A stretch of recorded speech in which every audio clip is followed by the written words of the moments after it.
Ibnu Athaillah As-Sakandari mengatakan zikir itu usaha melepaskan kolbu dari ghaflah. Apa arti ghaflah? Lalai. Gimana caranya? Dan tardid ismillah bil qalbi wal lisan. Dengan mengulang-ulang nama Allah dengan kolbu dan lisan. Maka ahli thariqah itu punya metode yang sangat sempurna sekali. Metode berzikir dengan kolbu dan berzikir dengan lisan. Ya. Nanti ada masanya di sini kita zikir. Saya talqinkan semuanya Pak. Tergantung sirnya turun atau belum. Ini belum ada Pak sekarang, belum. Karena kalau di kolbunya belum ada koneksi, itu ngefek. Ya. Bapak sholat aja nih, ada debat 1-2 orang masalah kunut, itu ngefek ke badan saya. Langsung gak nyaman rasanya. Itu terasa Pak bagi saya. Agak sensitif dikit. Ya. Jadi ada nih orang ngerasa, kunut, itu langsung gak nyaman saya. Ya. Apalagi di samping saya itu mengganggu sekali. Maka mending gak kasyaf. Karena kalau kita kasyaf, kedengaran isi hati orang kan gawat. Ya. Kata Imam Al-Qushairi, az-zikru mansyurul wilayah wa manarul wuslah wa tahqiqul iradah. Zikir itu ciri-ciri kewalian. Orang jadi wali bukan karena zikir, tapi ciri-ciri wali zikir. Bisa bedain? Ciri wali itu zikrullah. Tapi kalau jadi wali bukan karena zikir. Apa yang membuat orang jadi wali? Wali itu artinya kekasih. Kekasih itu pasti kenal. Kenal itu membuat dia jatuh cinta. Maka al-wali man ya'rifullah wa yuhibbuh, yang mengenal Allah dan mencintai Allah, itu yang disebut wali.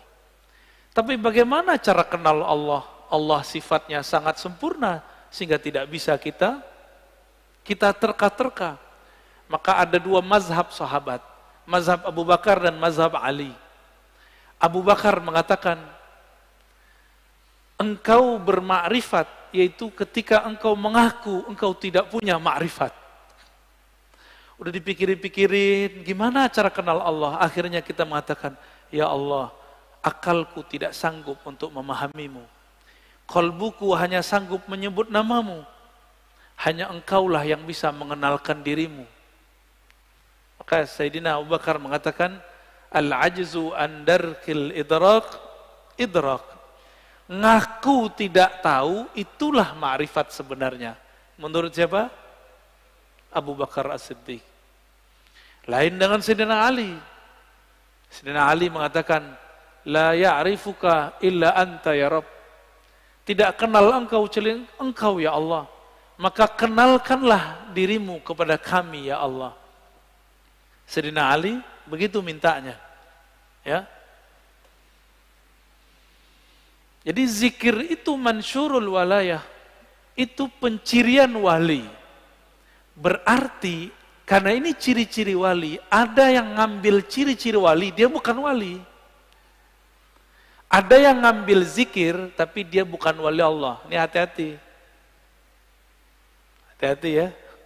Dia bukan wali Allah, tapi dia memakai jaketnya wali, yaitu zikrullah. Untuk apa? Nanti untuk kesaktian, untuk pelet, pelaris, bermahar itu, mahal itu maharnya. Ya. Orang-orang begini, itu pakai wajah wali, tapi dia bukan wali. Bisa bedain? Tapi orang mengira dia wali. Ya. Orang akan mengira dia kekasih Allah, padahal dia sedang menipu Allah. Yukhadi'un Allah, ya. Mereka sedang menipu Allah. Hati-hati sama orang-orang begini. Ya. Oleh karena itu zikir itu bagi kita mesti bersanad dan berijazah supaya aman. Kalau nggak bersanad, nggak berijazah, bisa ketukar. Kita kira dia wali, padahal dia bukan wali.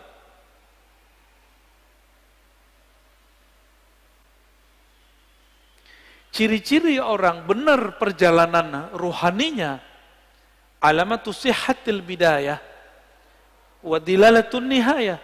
Ciri-ciri orang benar jalan ruhaninya, dia mulai dengan belajar zikir kepada ahlinya. Dan diakhiri dengan zikir pada penutupnya.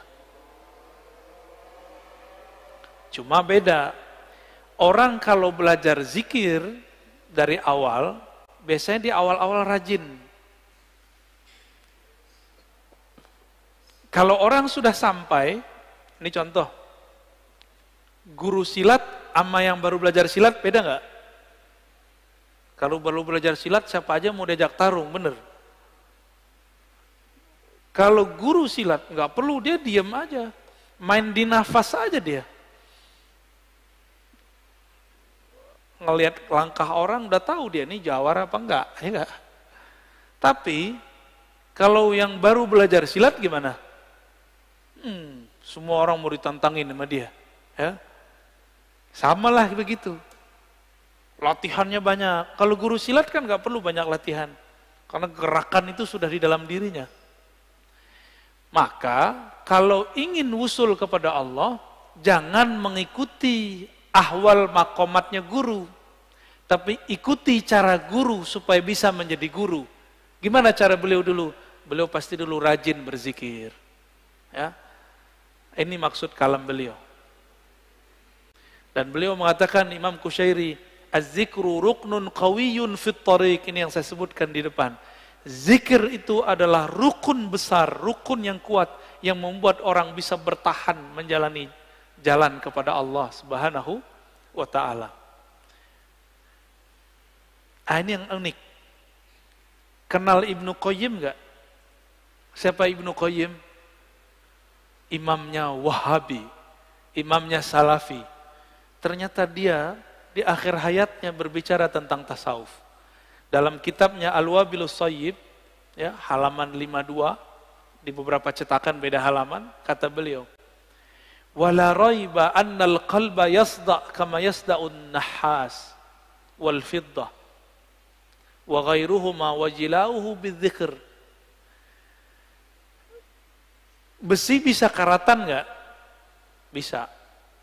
Besi itu dulu atau kaca itu bisa karatan. Sama, kolbu itu kan mirip seperti itu. Dia bisa karatan. Pembersihnya cuma zikrullah. Ini Ibnu Qayyim yang ngomong. Maka Ibnu Qayyim ini menganjurkan zikir dan istighfar, zikir dan istighfar. Dan dia mengajarkan di bagian lain di tempat di kitab awal Al-Wabilus Shayyib, agar seseorang mempelajari zikir kepada gurunya, kepada ahlinya. Dan dia di situ bercerita tentang Ibnu Taimiyah, imam Salafi. Itu kalau teman-teman Salafi tahu, saya nggak tahu, nggak ngerti apa yang terjadi nanti. Ya, apakah dia akan membid'ahkan imamnya? Saya nggak ngerti ntar. Ibnu Qayyim, begitu juga murid-murid Ibnu Taimiyah meriwayatkan hal yang sama.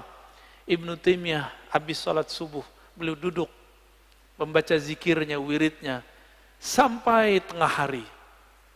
Kira-kira gimana Pak? Bid'ah nggak tuh? Ya, kita zikir bentar aja disebut bid'ah.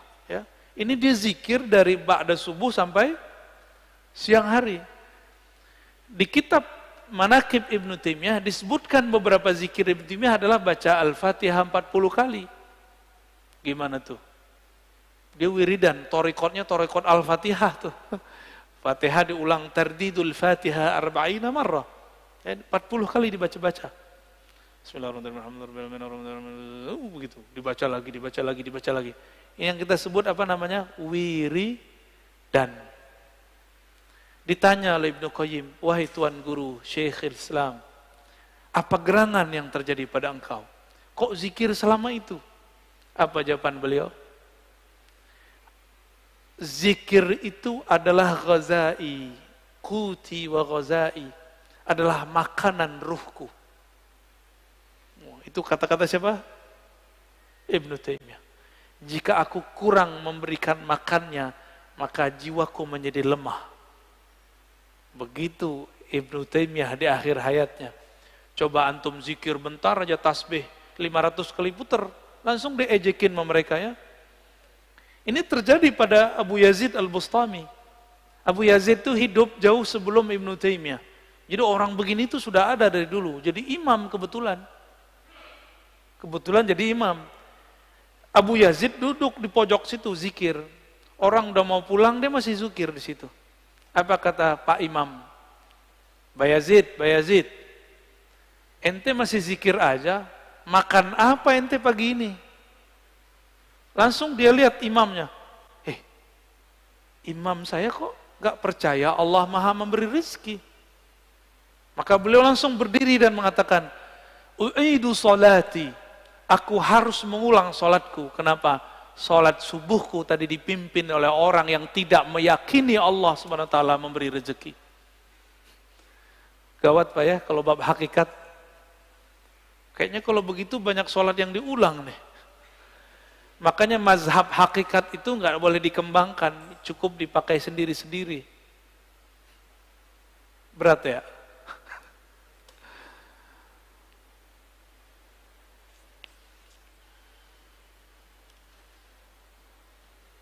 Jadi mau murid, mau guru, mau mursyid, mau salik, dia harus punya zikir. Cuma kalau murid zikirnya kayaknya ngoyo, tahu ngoyo ya? Kayaknya berusaha gitu ya. Dan harus begitu. Ngos-ngosan seperti kita baru latihan lari, kita ngos-ngosan. Tapi kalau orang sudah biasa lari gimana? Biasa aja, dia santai aja. Makanya mursyid itu zikirnya santai karena sudah di nafasnya. Kalau kita zikirnya baru di lidah, makanya agak belepotan. Ya. Zikirnya masuk ngitung. Ya. Kalau mereka zikirnya bukan lagi menghitung, tapi mereka dihitung oleh Allah Subhanahu wa Ta'ala. Kalau tadi waktu 3, berdiri, duduk. Kalau sudah masuk ke makom zakirin, waktu itu disebut hin. Apa arti hin? Saat. Detik per detik. Maka bagi ahli zikir, satu nafas naik, satu nafas turun, itulah disebut hin. Itu yang disebut sa'ah. Waktu. Allah menyebut dirinya sang waktu, ad-dahr. Maka jika kita ingat Allah dalam nafas, kita sedang terhubung kepada sang waktu. Itulah zikir paling cepat menuju Allah Subhanahu wa Ta'ala. Zikir dengan nafas. Ya.